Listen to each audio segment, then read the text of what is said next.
de Mirassol. Para quem não me conhece, eu sou a doutora Natália Langione, sou membro da Comissão Jovem Advocacia aqui de Mirassol e hoje sou eu quem vou conduzir a live. Primeiramente, eu gostaria de agradecer ao Dr. Marcos Galves, presidente da subseção aqui de Mirassol. Ele tem nos apoiado e prestado todo o suporte necessário desde o início do projeto das lives.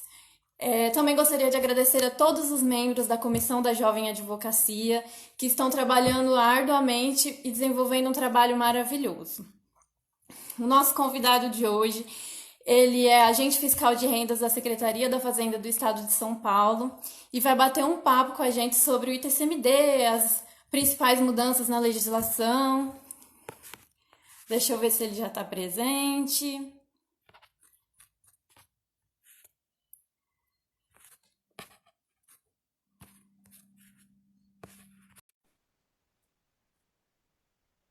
Vamos ver, só falta ele aceitar o convite. Cheguei. Olá, muito boa noite. Tudo bem? Seja Nossa, ficou baixo. bem-vindo. Deixa eu ver aqui. Agora, vamos lá. Vamos ver se eu consigo te ouvir. Tudo bem? Tudo bem? Seja bem-vindo ao nosso perfil. Muito obrigado. Estou muito feliz pelo convite. Me sinto honrado. Eu sempre gosto de falar, inclusive, com jovens, entendeu? Nós que Super agradecemos. energético, traz muita coisa boa para a gente. Nós que agradecemos. Para nós é uma honra ouvir o senhor falar, né? Um agente fiscal de rendas. A gente está muito empolgado para ouvir o que o senhor tem a dizer para nós. Eu queria falar para o senhor que nós temos 1 hora, né, para conversar, e quando faltar 5 minutinhos eu aviso o senhor que está chegando ao final. E eu deixo o senhor à vontade para falar tudo que o senhor planejou para nós. Bom, o tema é extenso, né? O advogado do TCMD, e eu passei esse final de semana preocupado, para que eu vou ficar para esses jovens, né? E me ocorreu que a mídia trata muito do projeto de lei, que é o 250, que altera o ITCMD, ele foi proposto no começo desse ano, mas não está citando a proposta do governo, tá? Que é o projeto de lei 529, que está inserido na reforma administrativa que o governador acabou de mandar para a LEF. Que eu acredito que será essa reforma que vai prevalecer, porque ela é a proposta do governo. A 250 é uma proposta de 2 deputados do PT, sem querer desmerecer a proposta anterior, não se trata disso, mas simplesmente de quem tem mais poder na Alep para aprovar. Aí eu pensei, eu vou fazer o seguinte, eu vou dar uma lida nessa lei e vou dar um briefing do que está para ser alterado. Não quer dizer que será alterado, a Alep pode mudar tudo isso, né? Mas eu acho que é interessante, tá certo? E é um pouco extenso. Como você já disse, eu sou agente fiscal de rendas, para quem não conhece, eu estou na Fazenda desde 2006, eu tenho uma vida progressa da iniciativa privada, cansado dos atropelos, resolvi prestar concurso, e depois que eu passei na especialização, é que eu fiz um curso de Direito, sou bacharel em Direito aqui pela UNIRP, fiz especialização em Direito Tributário pelo IBET, o glorioso IBET, que eu recomendo a todos que querem aprender Direito Tributário, façam a pós-graduação do IBET, que é simplesmente sensacional, abre a sua cabeça, um jabá que eles merecem, aqui na Unidade de Rio Preto, é merecido. E, por fim, eu montei um canal no YouTube, um ponto tributário, para dividir um pouco de conhecimento, até porque eu gosto de falar, então, eu vou falar para o YouTube. Mais fácil, entendeu? E ouve quem me quer, quem não quer, simplesmente não ouve. Eu acho bem democrático isso. Tá? Mas vamos lá, assim, gente, sem mais delongas. O advogado do TCMD. Gente, de 7 constituições que nós já tivemos até agora, 6 tiveram alguma transmissão causa-morte. Pode ser explícita ou não, como a de 1891, tá? Que fala transmissão de imóvel. Lacônico assim, você já imagina que até a transmissão causa-morte também. Tá? E de lá para cá sempre teve. E com certeza, numa próxima Constituição que vier, terá também. Tá? É uma coisa fácil. Tá? Então, o advogado que quer tratar com partilhas, quer mexer com partilhas, fatalmente ele vai ter que emergir no mundo do ITCMD, no mundo das transmissões causa-morte ou por doação. Tá? Isso é uma tendência mundial, porque tem vários países evoluídos, bem mais desenvolvidos que nós, que têm esse tipo de transmissão. Por exemplo, o Japão fica sob taxa até 50%. Não que eu esteja defendendo uma taxa dessa, mas é só para ter uma ideia de como isso é tratado em vários países. Tá bom? Mas, sem mais delongas, vamos aqui, eu fiz uma código aqui, porque são muitas alterações, eu não quero esquecer de falar nada para você. Vamos lá, o que a gente tem assim, de mais importante nessa alteração que está na LEF, a projeto de lei 529, que esse realmente é do governo, tá bom? Está inserido na reforma administrativa que foi enviada. Inicialmente, tributação de PGBL e PGBL. Tá? Os outros estados já saíram na frente, muito à frente do estado de São Paulo, nesse quesito, já estão tributando e já estão tendo problemas no judiciário, muitas vezes impedidos de tributar. Tá? Eu não estou aqui para fazer juízo de valor nesse momento, eu estou aqui só para expor como é que serão as alterações legislativas. Há, de fato, entendimentos precedentes que impedem o risco de tributar esse tipo de plano de previdência, porque não consideram como um ativo financeiro. No entanto, eu acho que com o passar do tempo isso pode mudar. Tá? Há pouco tempo saiu uma matéria muito interessante, eu vou até deixar, eu acho que no Globo, eu vou deixar no Telegram do Contributário, se vocês quiserem, tá? Eu vou deixar o link, vocês podem ler e chegar à conclusão. Em que há uma disputa de herança entre herdeiros, porque o Decus, antes de morrer, claro, ele fez um VGBL milionário e colocou como beneficiária a filha, a neta. E os filhos e a esposa se insurgiram. Então, você vê a narrativa do advogado dizendo, olha, GBL não é tributado pelo imposto, mas ele tem que estar na partilha porque ele é um ativo. Então, isso fatalmente, daqui a algum tempo, pode levar ao entendimento jurisprudencial de que, não, espera um pouquinho, ele é tudo ou nada. Tá certo? Ou ele é uma liberalidade total da pessoa que fez, ele realmente é um ativo e tem que ser partilhado. Se ele tem que ser partilhado, como defendem os advogados da viúva e dos filhos, ele tem que ter a incidência do TCMD. Tá? Isso é só um briefing. Nessa tributação do PGBL, VGBL, tá? Está previsto, inclusive, a retenção na fonte, a responsabilidade tributária das instituições, né, que vendem esse tipo de ativo, de reter na fonte o ITCMD relativo a essas emissões. Tá? Então, tem essa responsabilidade, inclusive a responsabilidade desses institutos fornecer dados para a Secretaria da Fazenda sempre que for exigido. Okay? Então, a coisa... Vamos ter turbulência, com certeza, vamos ter turbulência aí para frente. Tá? Com certeza. Uma outra coisa que eu quero ressaltar, que eu acho interessante, tá? E isso também traz turbulência, eu vou começar exatamente porque eu acho que é mais picante. Tá bom? Bom, a nossa Constituição Federal, nas produções de bens móveis, causa mortes, móveis, ela diz que o ente competente para tributar, o Estado, o competente é aquele de onde se ocorre a partilha, tá? O inventário, o arrolamento. É exatamente assim. O que acontece? O legislador constituinte, quando ele escreveu isso, você está escrevendo uma Constituição, você tem que se basear em alguma coisa, tá certo? Ele se espelhou no antigo Código de Processo Civil de 1973, acho que é o artigo 96, se eu não me engano. Tá? E colocou aqui, não, tudo bem, vai dar certinho e tal. O artigo 96 do Código dizia, olha, fica eleito como fórum competente para as pessoas tributárias, aliás, para fazer inventário, né? O último domicílio do decujus. Perfeito. Estava funcionando bonitinho, está tudo ótimo. Está tudo bonitinho, tudo ótimo. E só que acontece, em 2007 chegou a novidade das partilhas extrajudiciais. Tá? E também, de início, não aconteceu nada. Estava exatamente da forma que a gente tem a competência instituída no Código de Processo Civil de 73 e no atual, que também copiou isso. Mas o CNJ, Conselho Nacional de Justiça, na resolução 35, diz o seguinte, na hora, o cliente, vamos do tabelionato, ele pode escolher o tabelionato do país todo. Ele pode fazer a sua partilha em qualquer lugar do país.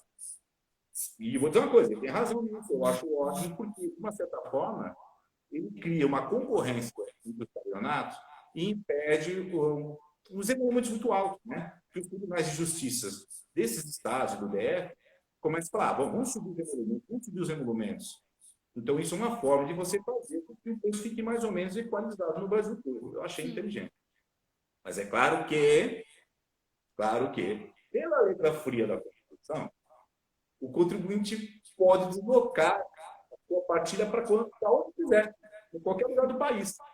Tá? E desloca consigo a competência tributária, né, do TCMD ou do ITCD, do Estado, tem um nome diferente, mas é o mesmo tributo, tá? De cobrar aquele imposto dos bens móveis. Tá? E, claro, a gente já começou a aceitar essa oportunidade pela letra da lei, né? E está se tornando fático.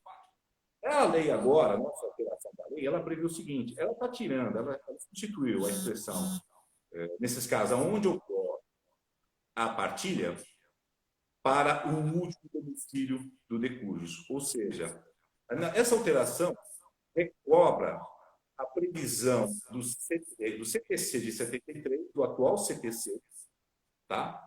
De forma que o Estado de São Paulo vai dizer o seguinte, olha, espera um pouquinho, esses bens são móveis, você fez a partilha em outro Estado, mas o último domicílio dele é aqui. Então, nós queremos cobrar o IPCM dele. Isso, claro, não vai dar problema. Eu até acredito, talvez as pessoas não saibam, mas dentro do CONFAS, que foi criado para regular benefícios fiscais do ICMS, previsto na lei de 75, né? Da lei complementar 75, ele diz também, 24 de 1975, ele também tem um órgão, técnico, que também fala do PCMD, porque a ideia é não fazer guerra fiscal, ou tentar fazer pelo menos a coisa mais regular. Eu até acredito que os estados, por algum tempo, também adotarão essa política, essa definição, olha, o último contribuinte, de forma que não haja guerra fiscal, não incentive uma guerra fiscal. Até acredito que acredite nisso. Mas, como advogado, o que você faria? Letraria da lei. Tá certo? Letraria da lei. Então, eu acho que vai ter uma demanda muito grande com relação a se é que ele se tornará verdadeiro, pode ser que ela mude isso. Não, a Constituição fala local do inventário ou do arrolamento, não do último domicílio do contribuinte, o CNJ fala isso. A chance de fixar e expurgar completamente, declarar inconstitucional essa nova norma da nossa lei do ITCB? Como há também a possibilidade de CNJ, depois de tanta controvérsia, editar, por exemplo, uma norma técnica dizendo que a resolução dela é realmente vigente, em eficácia, mas tão somente para que o contribuinte tenha a liberdade de escolher o padronato no país. Mas isso não pode alterar a competência tributária. Tá certo? Porque aí você tem, para quem já fez teste, a regra matriz de incidência tributária, você teria um sujeito ativo à escolha do sujeito passivo. E isso é um pouco meio ilógico. A regra de matriz de incidência tributária ela tem que ter todos os seus elementos completos. Deixa eu ver o que mais que eu tenho para falar. Se quiser, interromper, fica à vontade. Tá bom. Antes do senhor prosseguir, eu queria perguntar para o pessoal se eles estão conseguindo ouvir bem, porque para mim o áudio está saindo muito cortado. Se o pessoal puder falar aí, se está ouvindo bem. Vamos lá, gente.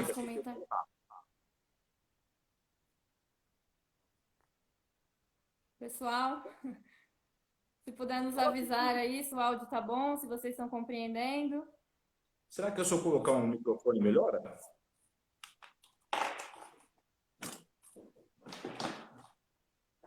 Ah lá, falaram, está replicando um pouco. Eu tô com um pouco de dificuldade de entender também.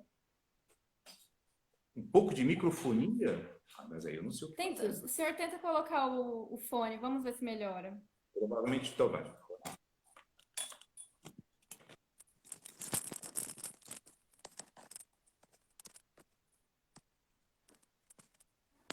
Vocês estão me ouvindo? Ficou melhor? Aparentemente está bem melhor. Então vamos seguir, tudo bem. Isso, agora sim. Tá? Poxa, que bom. Que bom que solucionou. Fiquei com medo, porque geralmente com um microfone assim de lapela acaba dando mais microfonia. Mas vamos lá. Próximo quesito. Eu fiz uma colinha porque é muita coisa aqui, gente. Eu fiz a colinha aqui para saber os quesitos que eu tenho que falar para vocês, tá bom? Imagina, é muita coisa mesmo. O pessoal até tinha feito alguns questionamentos, aí falaram, não vai dar porque o conteúdo é extenso. A gente entende, é bastante coisa. A gente pode fazer o seguinte, eu recebi os questionamentos, são poucos. Alguns eu já até respondi em alguns vídeos que eu fiz no meu canal. Se quiserem, fique à vontade, claro, entendeu? Para assistir. Mas eu também posso voltar outra vez aí, se vocês quiserem, para a gente só tirar dúvidas. tá bom? Mas vamos lá, vamos seguir, que eu acho que isso aqui é mais importante agora, realmente, Sim, tá bom? tá Uma bom. notícia boa, ficou mais fácil para que entidades beneficentes consigam reconhecimento de isenção e de imunidade, tá? Não ficou tão claro como será feito isso, porque precisa de norma infralegal. Tá? Uma parte já saiu com a alteração da portaria CAT 15 de 2003, mas talvez saia mais alguma coisa, a gente ainda não sabe. Tá? Mas pelo menos já abreviou, não precisa passar por várias secretarias, ficou uma coisa mais célere. Está mais atrelado na lei federal. Se a entidade está reconhecida pela lei federal, automaticamente o Estado vai reconhecer. Isso é um lado bom. A gente não vai ter só controvérsias, né? Nas Uhum. alterações. Positivos Uma também. coisa. É? Desculpa, não te Lados ouvi. positivos também. Não, tem. Por exemplo, essa alteração traz o cessionário dos direitos hereditários como contribuinte. Acabou a celeuma, tá? Que se ficava. Pô, mas quem que é o contribuinte? Quem tem que pagar o ITCMD? É o Aham. herdeiro, por exemplo, que cedeu o seu quinhão hereditário com um terceiro para mesmo algum outro herdeiro, né? Ou o cessionário, a pessoa que adquiriu esse direito. Agora ficou estabelecido o cessionário, não vai ter discussão mais com isso. Eu acho positivo, porque o tributo ia ser recolhido de alguma forma, tá certo? Então Aham. só se definiu quem é o sujeito passivo. Vamos lá, o que mais aqui? Aham. Bom, base de cálculo teve bastante alteração. Tá? Basicamente, toda essa reforma que nós estamos vendo, essa proposta, ela não visa aumentar a alíquota, tanto é que ela não mexe com a alíquota, ao contrário do projeto de lei 250 dos deputados do PT, que queriam fazer a alíquota progressiva, e a mídia fez uma grita, só falou disso, mas também não falou que eles estavam aumentando as isenções. Só Uhum. falaram o lado Só negativo, mas não falaram o falou a parte positivo. ruim. Só falou a parte ruim. Esse projeto de lei, ele não aumenta as isenções, aliás, nem trata praticamente de isenção. E também não aumenta a alíquota, mas ele ajusta as bases de cálculos. O ITCMD sempre teve, no seu parágrafo 1º do artigo 9º, definido que o valor venal é o valor de mercado. Isso sempre esteve presente. Mas, infelizmente, por um problema de redação, umas caneladas que tiveram por aí, teve muita controvérsia e é quase manso e pacífico que a pessoa, por exemplo, transfere um imóvel a valor de IPTU, a valor de ITR. Uhum. Tá? A situação do ITR praticamente está se resolvendo, porque a Receita Federal está publicando, desde 2019, uma pauta de valores. Tá? Você não é obrigado a seguir, mas se você não for seguir, você tem que ter um bom motivo para não fazê-lo, porque se você cair na fiscalização, você vai ter que usar uma instrução normativa da Receita Federal naqueles moldes para fazer sua defesa. E não é muito fácil de fazer. Eu andei lendo aquele negócio Eu imagino. e é complicado. Eu fiz até um vídeo específico disso, foi um vídeo super longo. Eu fiquei quase doido de fazer uma coisa bem complicada. Tá? Então, praticamente, o que aconteceu? Ela traz para a lei, agora, a possibilidade de usar os valores do IAA, que antes estavam no decreto e que estão toda hora, dizia, não, aumento de base de cálculo por norma infralegal, não pode, não pode, não pode. Não. Agora vai fazer parte como valor mínimo. O IA é o valor mínimo. Tá? Essa alteração também não cita mais o ITR, deixou de citar o ITR. Mas ela cita ou o EA ou outro órgão de idoneidade. E aí ficou uma situação que eu estava olhando aqui, cara, isso aí ficou meio esquisito no final. Vai dar controvérsia do mesmo jeito. Porque, veja, algumas vezes agora, desde que a Receita Federal começou a publicar a pauta dela, o ITR fica mais caro do que o próprio IA. Acontece. Parece que não, mas acontece. O ITR fica mais caro do que o próprio IA. E o ITR, sem contar que ele não pega a parte de benefícios, né? O beneficiamento da construção, esse tipo de coisa. Tá? O ITCMD usa tudo, é valor de tudo. Uhum. Ele faz só o solo. E assim mesmo tem hora que ele fica mais caro do que o IA. E aí, qual que o contribuinte vai usar? Claro que ele vai querer usar o menor, que é de um instituto, de um órgão inidôneo, que é a Receita Federal que está publicando. Tá certo? Então, É nós o vamos ter óbvio. uma inversão. Hã? É Nós vamos ter uma óbvio, até inversão. eu. Então, nós vamos ter uma inversão. Agora, o contribuinte talvez vai querer usar o ITR e não o IA. E a hora que tiver o contrário, ele vai querer usar o IA e não o ITR. Uhum. Mas essas duas possibilidades, ou um ou outro, tem que se frisar bem isso, não afasta de forma nenhuma a possibilidade da Fazenda, da Secretaria da Fazenda, de fazer arbitramento. Porque o arbitramento nessa reforma ele foi muito contemplado. Tá? Além dele ser citado no artigo 11, agora ele é citado, acho que, se eu não me engano, no 9º também, e para todos os efeitos, o secretário da Fazenda pode arbitrar. A diferença é que agora cada delegacia tinha o seu modo de arbitramento e a Secretaria agora, como um todo, vai uniformizar, serão todos o mesmo padrão, tá, de arbitramento. Então, qual é o lado que a gente vê nisso aí? O ganho final, assim, para a Secretaria da Fazenda, sem muito esforço, é que o valor do ITR vai subir, porque hoje usa-se o quê? ITR declarado pelo contribuinte, que a gente sabe que, na sua grande maioria, é subavaliado. Os novos, a partir de 2019 para cá, conforme a Receita Federal está publicando as pautas e a cidade do imóvel dele esteja contemplada nessa pauta, eles estão ajustando, porque tem medo de ter problema com a Receita Federal. Tá? Então, teve esse incremento. O ITR vai deixar de ser aquele valor tão subavaliado. Mas ainda pode ser que haja conflito. Por exemplo, da Secretaria da Fazenda falar, pô, mas ele vai querer usar o ITR, mas esse ITR está abaixo. E aí, talvez a Secretaria da Fazenda, em alguns casos pontuais, conforme conveniência e oportunidade, queira fazer um arbitramento.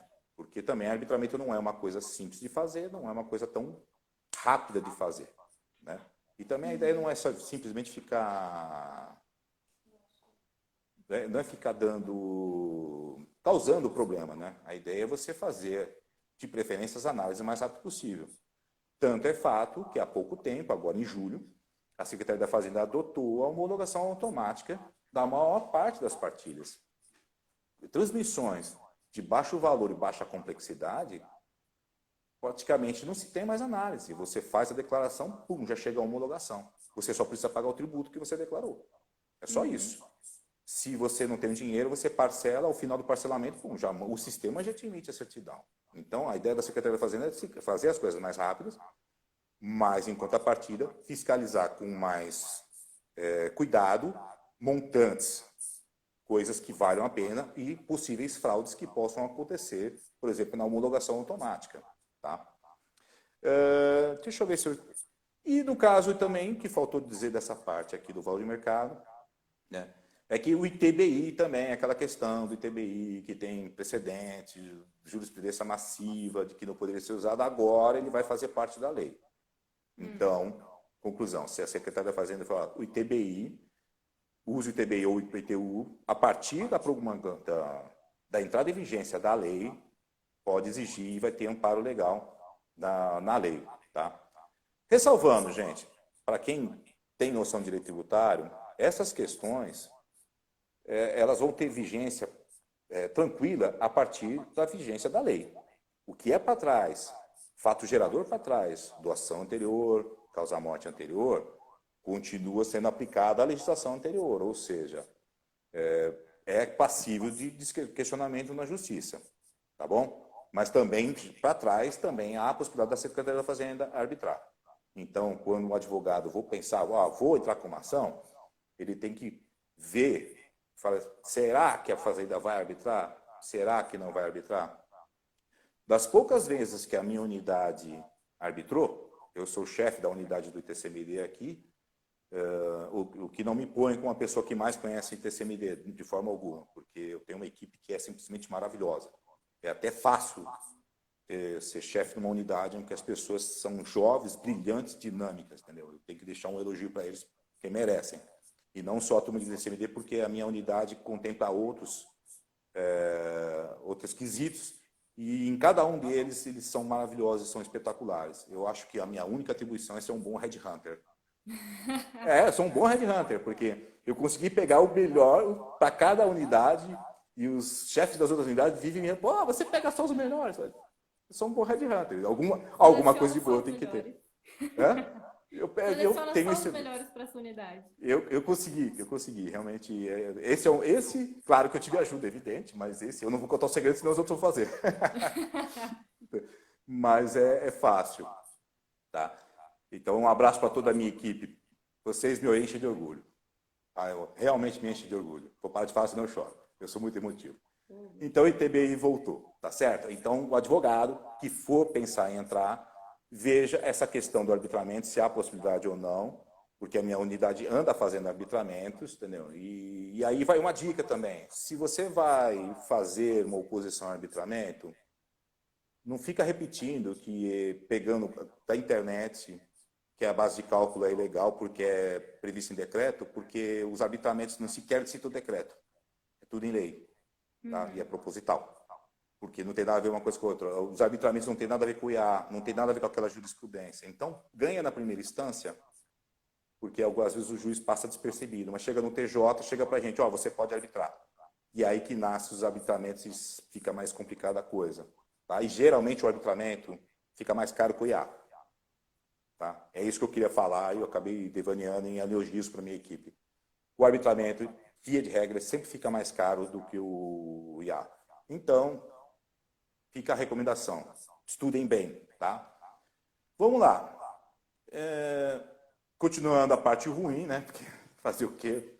Não dou causa à parte ruim. Eu estou aqui só para expor para vocês. É o que causa mais polêmica, né?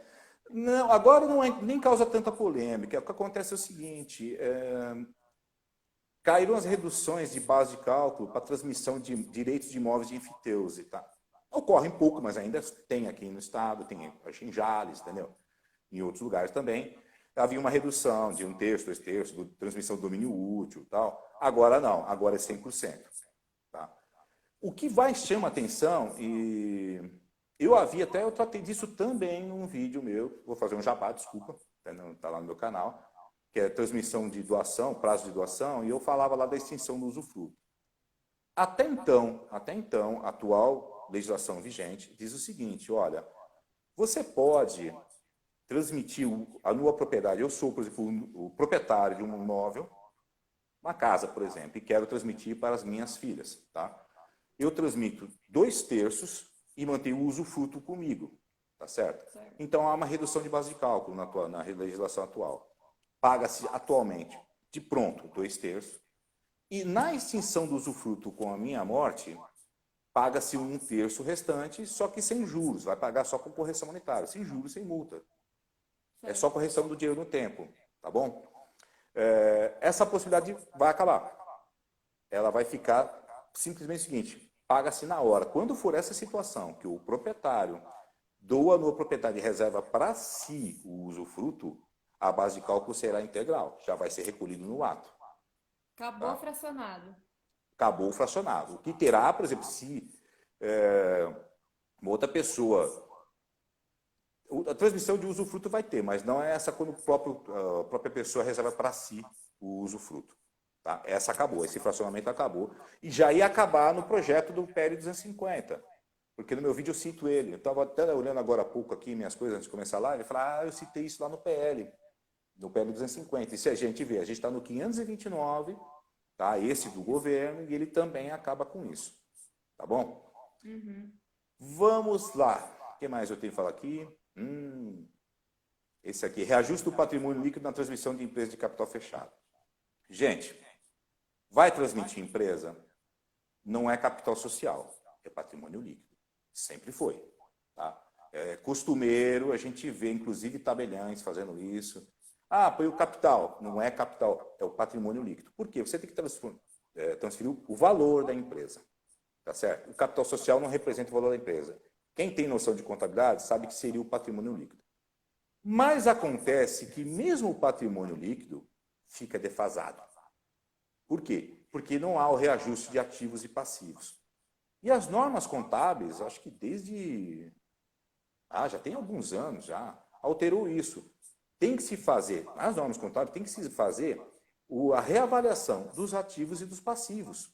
Para você saber exatamente qual é o valor das empresas, para que os investidores, por exemplo, saibam, essa empresa realmente vale tanto.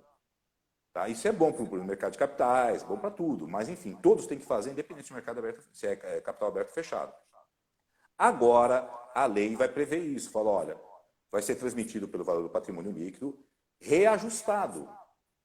Então, a Fazenda tem o poder agora, caso ela ache que o patrimônio líquido está defasado, ela terá, aliás, porque não entrou em vigência, pode ser alterado na LESP, né? De reajustar o patrimônio líquido para ativos e passivos para achar o correto patrimônio líquido.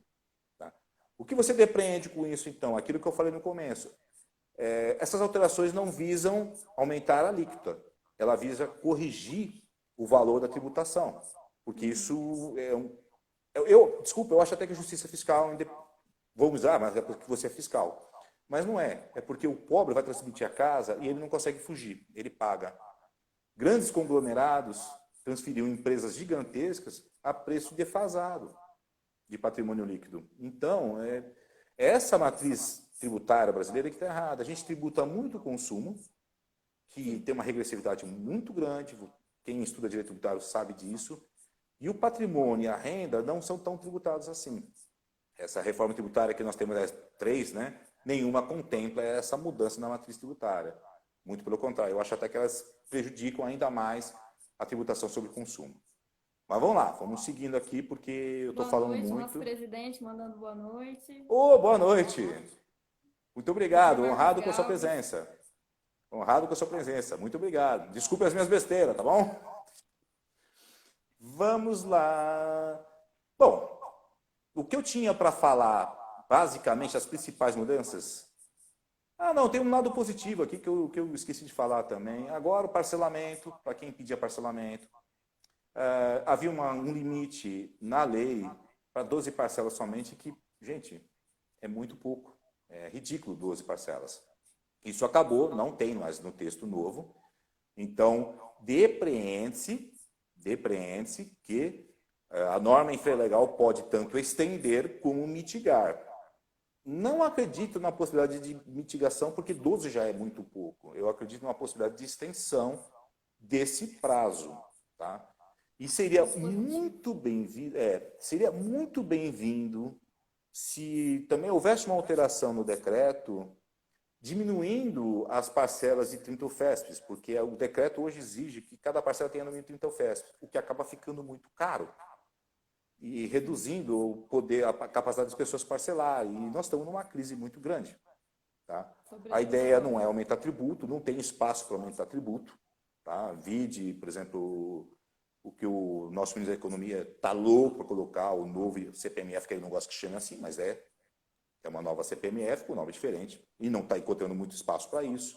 E ele vive barganhando, não, faz isso que eu te dou aquilo.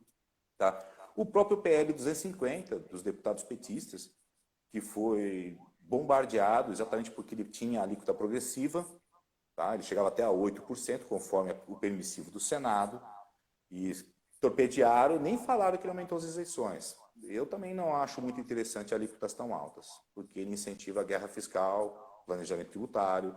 No final das contas, essa sede por tributação acaba trazendo prejuízo e injustiça fiscal. Tá? Essas alterações aqui realmente são para ajustar a base de cálculo, como em outros estados é feito. Tá? Até fiscalização em loco, por exemplo. Acho que é Goiás, eles vão nas fazendas e olham em loco, avalia. Sabe? Então, você está buscando o real valor de mercado. E dizem lá que ainda avaliam acima do mercado. Isso eu já não posso dizer, isso é o que dizem. Tá bom? Essas seriam as principais alterações. Agora eu posso abrir talvez para perguntas, se o pessoal quiser aí, fique à vontade. Eu não sei quanto tempo ainda nos resta. Nos resta praticamente meia hora ainda. Nossa, falei rápido pra caramba. Sintetizei bastante. Alguém tem alguma pergunta, pessoal? Ficou alguma dúvida? Esclareceu algum ponto?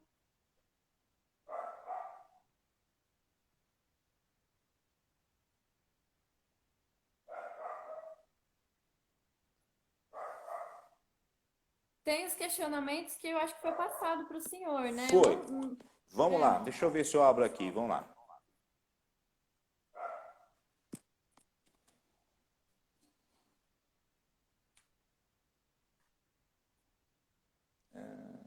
Tá aqui.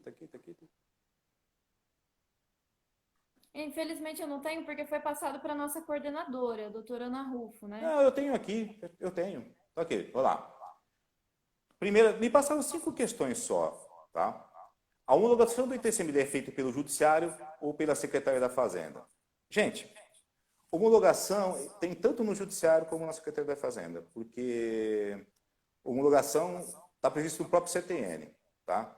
Claro que a homologação do CTN, a homologação do ITCMD pela Secretaria da Fazenda não supre a do Judiciário. E a do Judiciário também, ele acaba não suprindo. Como funciona na prática, arrolamentos, os juízes nem falam mais, não tratam mais de TCMD, tá certo? Desde que entrou na vigência o novo Código de Processo Civil, no artigo 659, parágrafo 2º, deixaram de falar, tá ok? Então, a homologação da Secretaria de Fazenda, ela é imprescindível para você conseguir transmitir o seu imóvel, por exemplo. Por quê? O juiz faz o arrolamento, emite sua partilha, você pega a sua partilha feliz da vida, chega no registro de imóveis, ele vai falar, cadê a manifestação da Fazenda? E não é que eles sejam chatos, não é que os oficiais de registro de imóveis sejam chatos, mas não é que eles têm responsabilidade tributária, tá certo? E aí eles emitem o quê? A chamadinha nota de devolução. Nota de devolução dizendo por que ele não vai fazer o teu registro. E é para você sanear o que ele escreve ali. E ele vai dizer que precisa da manifestação da Fazenda. Que no nosso caso seria o quê? A gente ter certeza de que aquilo que declarou, o valor está correto e que o tributo foi recolhido. Porque se os tributos não forem recolhidos, não emite-se a certidão. Tá? Essa certidão, é até legal essa pergunta, porque me permite fazer uma explicação que muita gente não sabe e acaba nos perguntando, né? Essa certidão, ela é emitida por declaração. E ela é emitida através do sistema. O fiscal vai lá e põe a assinatura dele através do sistema, tá bom? Então, se você tiver dois contribuintes, um paga e o outro não, não sai. Não sai a certidão, porque ela é feita por declaração. Para todos os efeitos, a Secretaria da Fazenda não concordou com aquela partilha da forma que foi colocada. Por isso que ela é feita por declaração. Então, não adianta, por exemplo, petição, mas eu paguei, eu quero uma regularidade. Não vai sair, porque a legislação não permite e nem o sistema permite. O sistema é feito conforme a legislação. Tá bom? Então, a homologação por um por outro é pelos dois. Nos inventários, o juiz ele vai dizer, então eu homologo a partilha. Aí ele não homologa o ITCMD dele, ele homologa a partilha. E como é que ele homologa a partilha? Com a concordância da Secretaria da Fazenda. A Secretaria da Fazenda já disse que concorda com isso? Beleza, concordou? Tudo bem, eu homologo a partilha. Mas eles esperam a nossa manifestação. Sim. Tá certo? E a gente faz quando essa manifestação? Quando está tudo regular, quando a gente concorda com aquilo que está declarado. Por isso que muitas vezes, quando há conflitos de base de cálculo, geralmente conflitos de base de cálculo, né, no caso do IPTU, do ITBI, aquela questão, aquela controvérsia da aplicação do EA, o advogado vai fazer um mandado de segurança, obtém uma liminar, consegue a homologação daquela declaração que ele fez, né? Aí a gente confere, vamos ver, ele botou mesmo o valor do ITR, tá o valor total do ITR aqui ou tal? Não, tá aqui, tá beleza. Tá o valor do ITR, ou tá o valor do IPTU, tá comprovado, a gente emite a certidão, coloca que é por força do processo liminar, tá limitado no processo tal, emite. O juiz do inventário, beleza, resolve o problema, tá? Vamos ver o que mais aqui. Quando devo fazer a declaração de TCMD? Devo esperar o juiz requerer nos autos? Meu amigo, minha amiga, advogado que está iniciante, faça o mais rápido possível, tá? Por quê? Porque a legislação põe prazo, tá bom? Tanto para um quanto para o outro, arrolamento ou inventário. Segundo, se você quer uma partilha rápida, forneça rápido os documentos, porque a gente não consegue trabalhar just in time. Você imagina, só a nossa unidade aqui da DRT8 trata de 99 municípios, onde todo dia alguém morre, alguém separa ou alguém doa alguma coisa.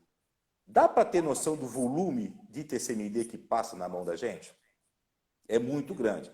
A situação vai melhorar, a situação está melhorando e tende a melhorar com a homologação automática. Mas a homologação automática vai ter os seus rebotes, que são aqueles fraudes. Pessoal que diz, eu tenho dilação do juiz, e não tem.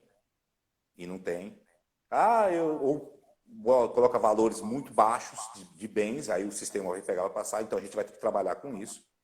Então nós vamos concentrar força em grandes partilhas e no combate à fraude, que eu acho que exatamente é o caminho correto. A ideia não foi minha, eu estou só surfando na coisa e eu acho que realmente foi brilhante. Aí você ficar... Eu acredito que ambos precisam estar com fone para melhorar o eco. Lulu Guedes está escrevendo aqui. Não sei. Está com eco? Eu acho que o pessoal está escutando com eco. Pessoal, tá com eco? Vou colocar o fone também.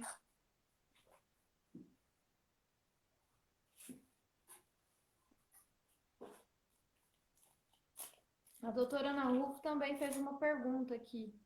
Eu não olhei, desculpa, não vi, cadê? Você consegue ver? Eu vou ler aqui.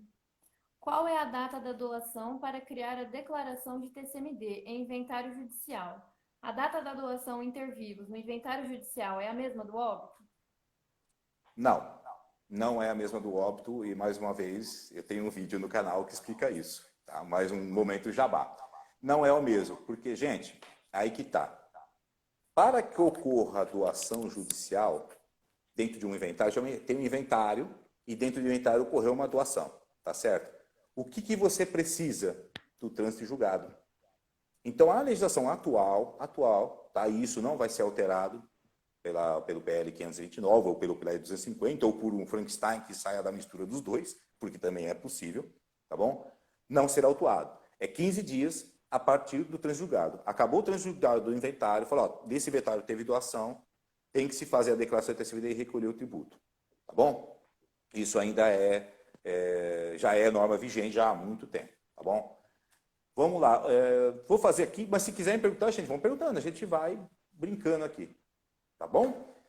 Vamos lá, quando devo fazer a declaração do TCMD, vou esperar o juiz, já respondi, faço o mais rápido possível, nosso prazo em médio na DRT8 está em torno de 60 dias, então eu recomendo que vocês façam rápido, porque pode se cair esse prazo? Pode, graças a Deus, agora tem homologação automática, mas a gente também tem os planos de trabalho, tá certo? E nesse exato momento nós estamos fazendo um plano de trabalho, verificando transmissões de empresas a que valor foram feitos, se for pelo patrimônio ou pelo capital social.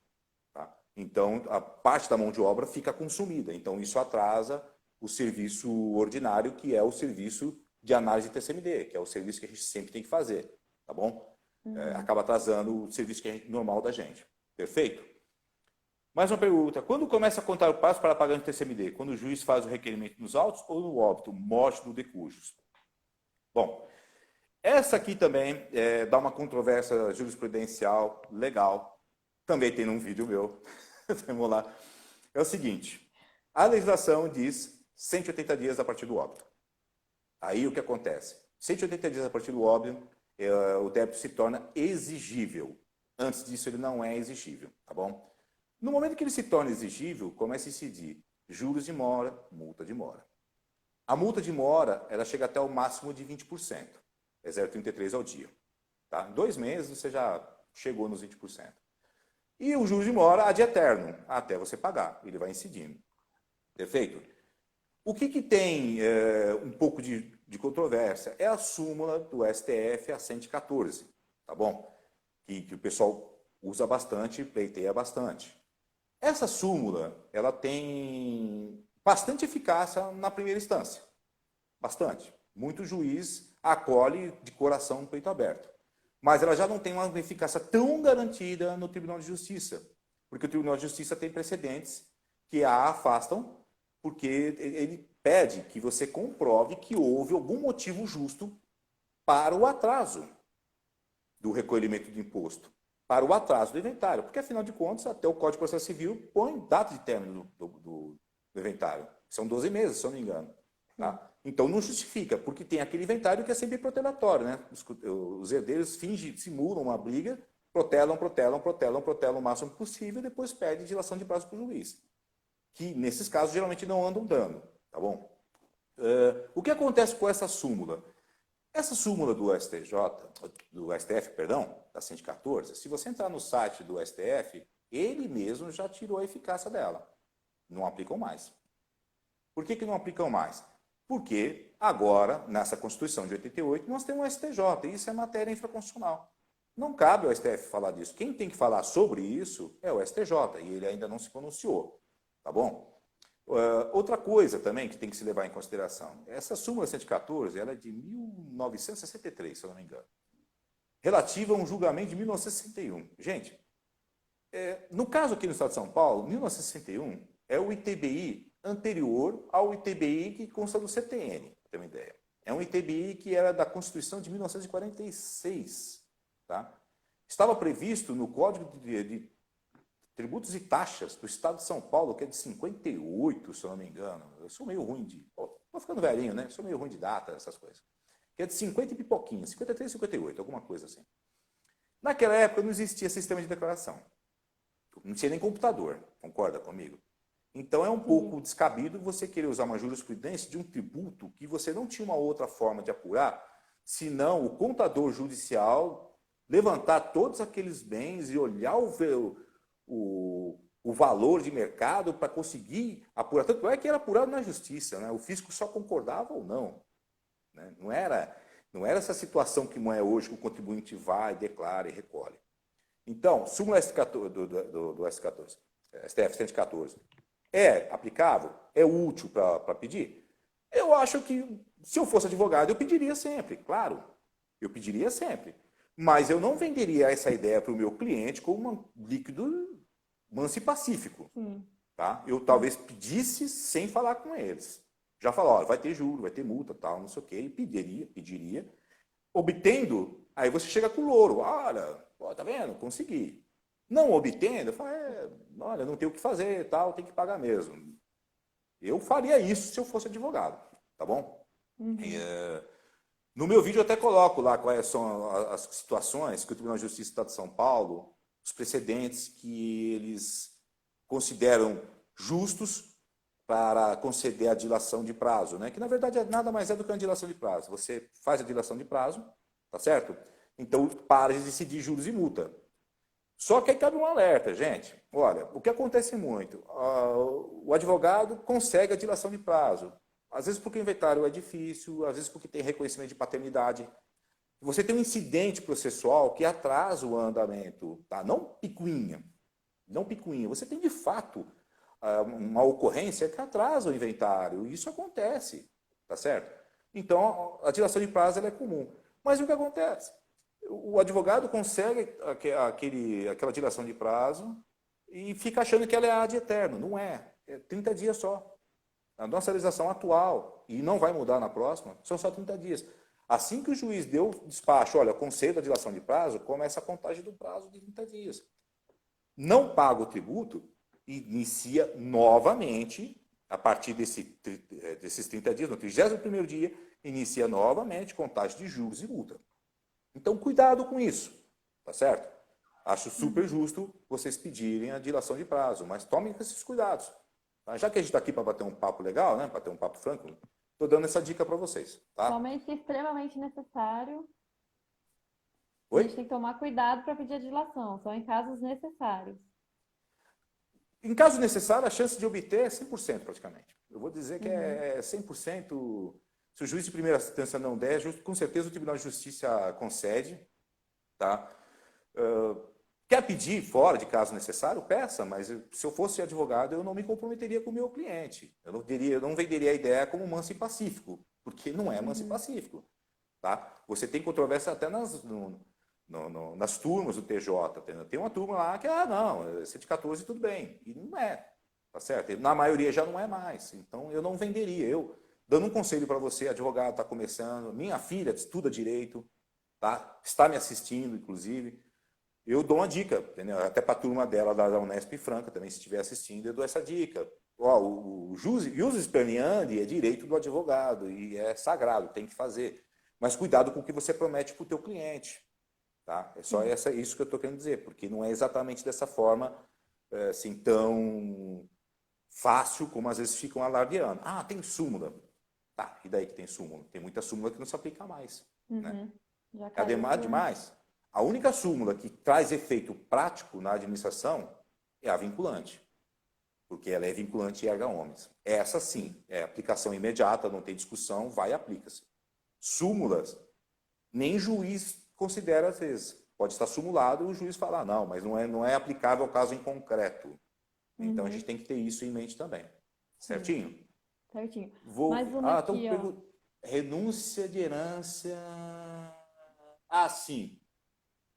Sobre o erro que muitos advogados cometem é orientar os clientes quanto ao assunto e renúncia de herança. A questão de renunciar em favor de alguém que gera dever de pagar duas vezes.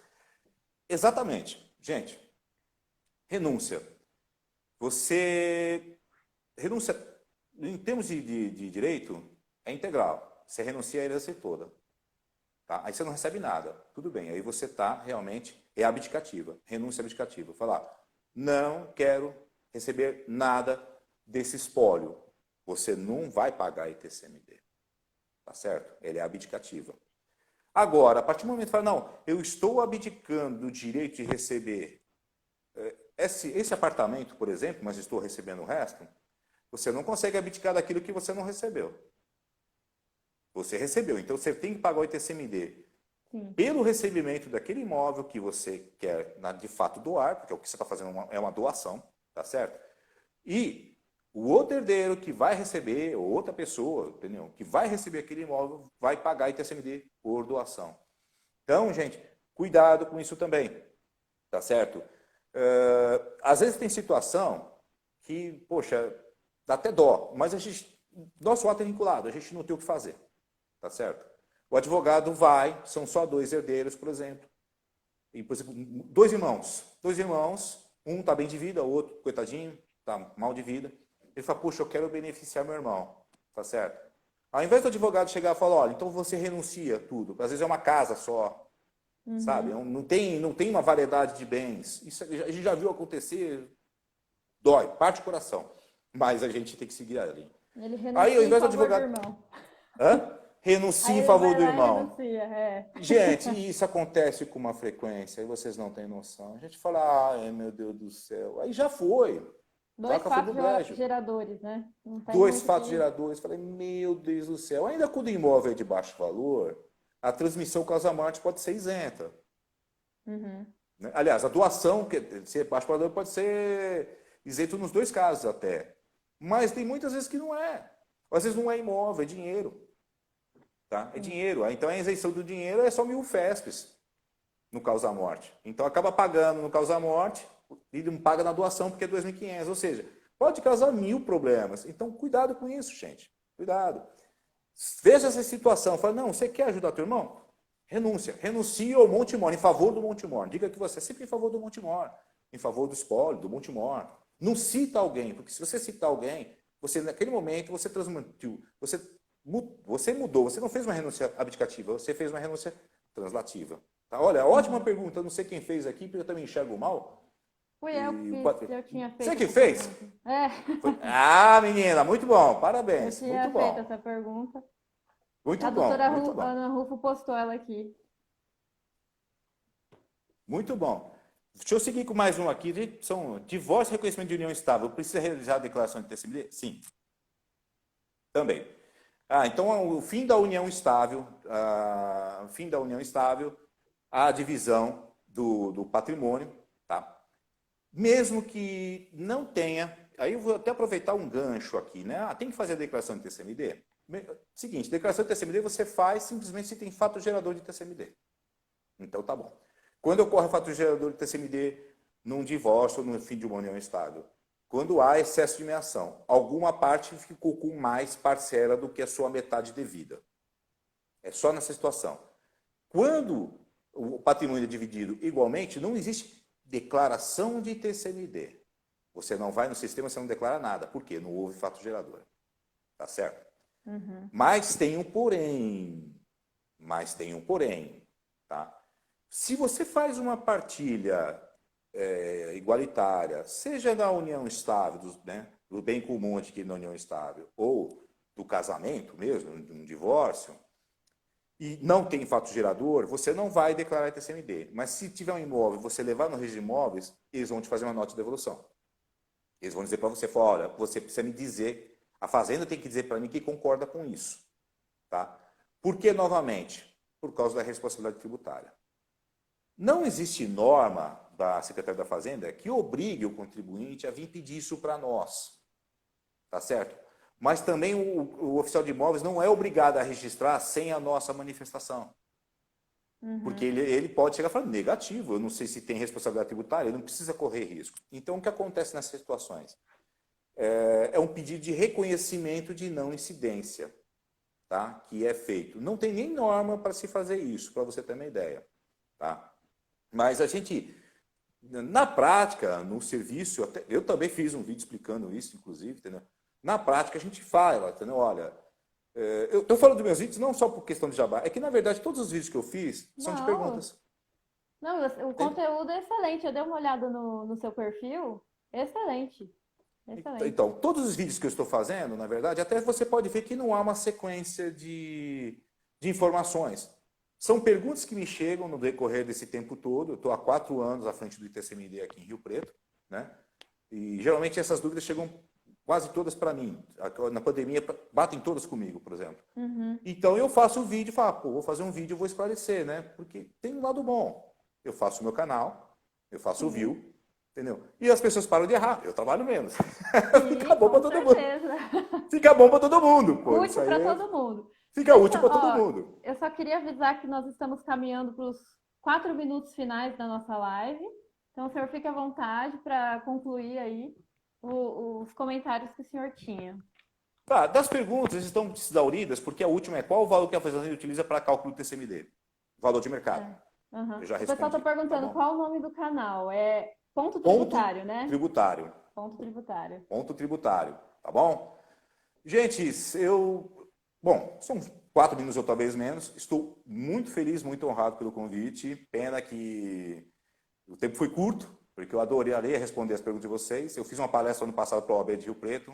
Foram 3 horas e meia de sabatina. Arrancaram o meu couro, mas foi a Eglit, ela presenciou. Arrancaram o meu couro, mas foi muito, muito bom. É gostoso ver jovens estudando, jovens se aprimorando, porque vocês são o futuro, tá? Ainda que a gente vá demandar conta em algum momento, não tem problema não. Eu gosto de ver coisas bem feitas. Nós que agradecemos, nós temos muito a aprender ainda e sempre que um convidado expert no assunto vem aqui, a gente fica muito entusiasmado e a gente ficou muito feliz que o senhor aceitou o convite. Numa próxima Agradeço. oportunidade, se o senhor tiver, né, disponibilidade. Gente, me chama se puder. Eu sou facinho, tá? Tudo bem. Não, Então, eu não muito sou um obrigada. expert, mas eu conheço um pouquinho mais que vocês porque eu lido com a coisa, tá bom?